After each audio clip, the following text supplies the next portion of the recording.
Guys, welcome back to my channel Shalu Gera. आज हम chapter करेंगे उपसर्ग और प्रत्यय। ठीक है। शब्द रचना। जब हम मूल शब्द से नए नए शब्द बनाते हैं तो भाषा समृद्ध बनती है। ठीक है। शब्द निर्माण की प्रक्रिया तीन तरह से होती है। ठीक है। उपसर्गों के द्वारा, प्रत्ययों के द्वारा और समास प्रक्रिया से। ठीक है। उपसर्ग क्या होते हैं? ठीक है। जो शब्द के आरंभ में लगते हैं। ठीक है। और उससे शब्द के अर्थ में विशेषता आ जाती है, उसे उपसर्ग कहते हैं। ठीक है। उदाहरण देके मैं समझा देती हूँ। जैसे मूल शब्द सब में हार है। ठीक है। पर इसके आगे हमने उपसर्ग जोड़ा उप, तो बन गया उपहार। ठीक है। इसका अर्थ क्या बन गया? भेंट और सौगात। ठीक है। अब इसमें सन उपसर्ग जोड़ा संहार। संहार का अर्थ क्या है? नाश या ध्वंस। ठीक है। परिवर्त जोड़ा उपसर्ग, तो क्या बन गया? परिहार। परिहार का क्या मतलब है? त्यागना या छोड़ना। ठीक है। प्रवर्त उपसर्ग जोड़ा। ठीक है। तो क्या बन गया? प्रहार। प्रहार का मतलब क्या होता है? आक्रमण या वार। ठीक है। वी उपसर्ग जोड़ा तो क्या बन गया? विहार। विहार का मतलब क्या होता है? घूमना। ठीक है। ये सब क्या है? रेड कलर वाले उपसर्ग हैं। ठीक है। उपसर्ग की परिभाषा क्या है?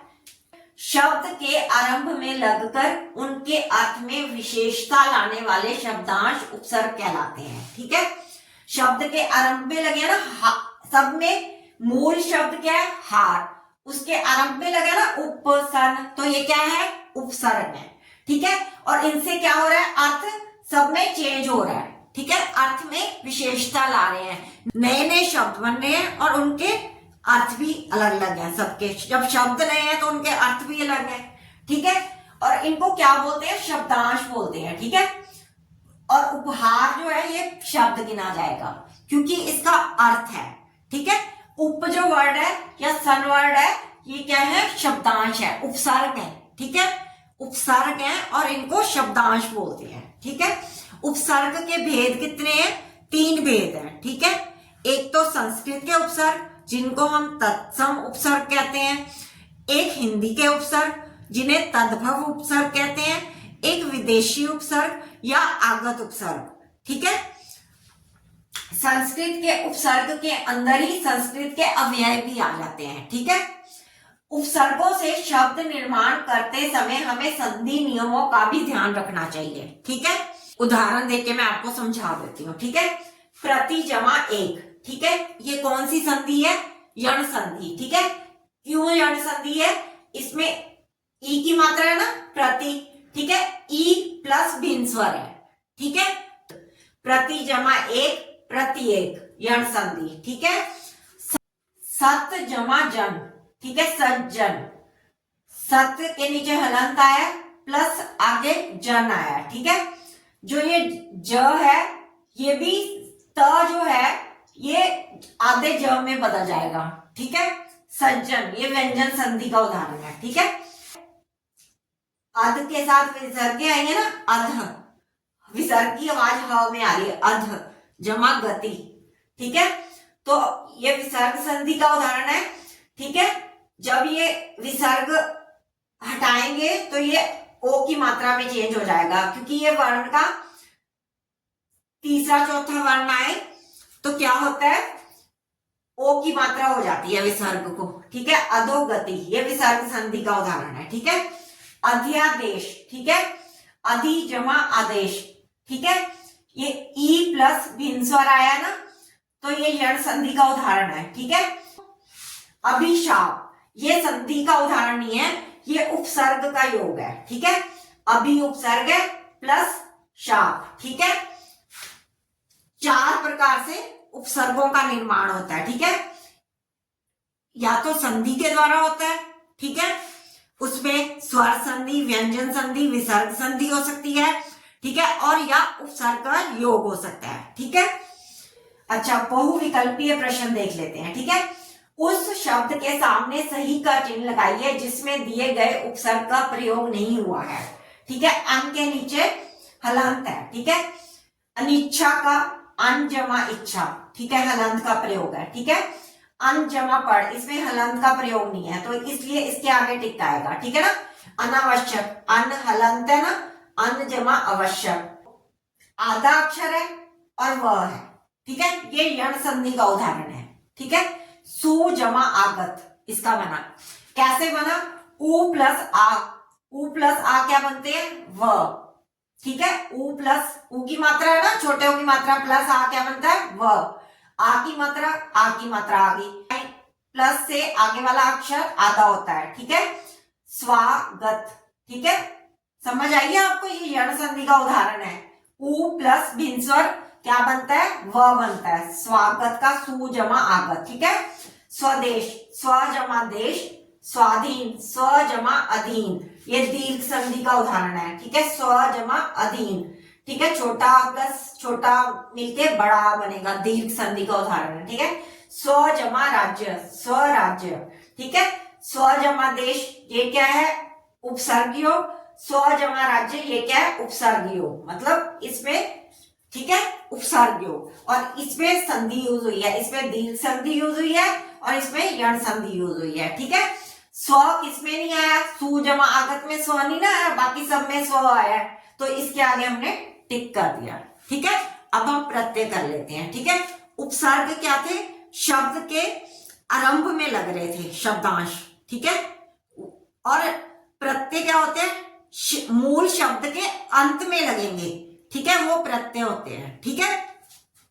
जो शब्दांश शब्दों के अंत में जुड़कर उनके रूप या अर्थ में परिवर्तन या विशेषता ला देते हैं और एक नए शब्द की रचना करते हैं, उन्हें प्रत्यय कहते हैं, ठीक है ना। मूल शब्द के अंत में जो जुड़ते हैं वो क्या होते हैं? प्रत्यय होते हैं, ठीक है। जैसे, ठीक है, मामा के अंत में एरा शब्द जुड़ा तो ममेरा, चाचा के अंत में एरा शब्द जुड़ा तो चचेरा, ठीक है। तो ये क्या है? प्रत्यय है, ठीक है। प्रत्यय कितनी तरह के होते हैं? दो तरह के होते हैं, कृत प्रत्यय और तद्धित प्रत्यय, ठीक है। कृत प्रत्यय क्या होते हैं? जो क्रिया के साथ प्रत्यय जुड़ते हैं ना, उनको कृत प्रत्यय बोलते हैं, ठीक है। जो क्रिया शब्द के साथ, क्रिया मतलब काम करना, पढ़ना, लिखना, सोना, उठना, बैठना, ठीक है, सुनना, ये सब क्या है? क्रिया है, ठीक है। तो ये क्रिया क्या है? क्रिया को धातु भी बोलते हैं। कृत, कृत से क्रिया वर्ण, ठीक है। जो क्रिया शब्द के अंत में जुड़ते हैं वो कृत प्रत्यय होते हैं, ठीक है।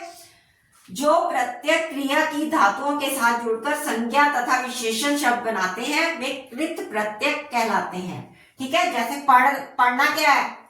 क्रिया है ना, ठीक है। पढ़ वर्ड, पढ़ में आई जोड़ा तो क्या बना? पढ़ाई।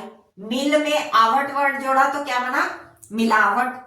सज में आवट प्रत्यय जोड़ा तो सजावट। भूल में अक्कड़ वर्ड जोड़ा तो भुलक्कड़, ठीक है। ये क्या है? कृत प्रत्यय।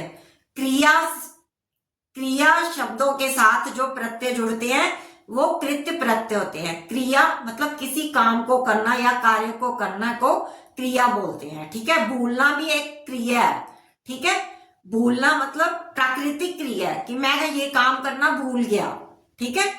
तो मतलब जो क्रिया है, क्रिया के साथ प्रत्यय जुड़ेंगे वो कृत प्रत्यय होंगे। जो संज्ञा, विशेषण और सर्वनाम शब्दों के साथ जुड़ेंगे वो तद्धित प्रत्यय होंगे, ठीक है। वे प्रत्यय जो संज्ञा, सर्वनाम, विशेषण आदि के अंत में जुड़कर नए शब्दों की रचना करते हैं वो क्या होते हैं? तद्धित प्रत्यय कहलाते हैं, ठीक है। मामा और चाचा क्या है? जातिवाचक संज्ञा है, ठीक है। मामा और चाचा क्या है? जातिवाचक संज्ञा है ना। इसमें एरा वर्ड जोड़ा तो क्या बना? ममेरा और चचेरा, ठीक है। ऊंचा क्या है? विशेषण शब्द है ना। इसमें आई जोड़ा तो क्या बना? ऊंचाई। ये क्या है? तद्धित प्रत्यय है, ठीक है।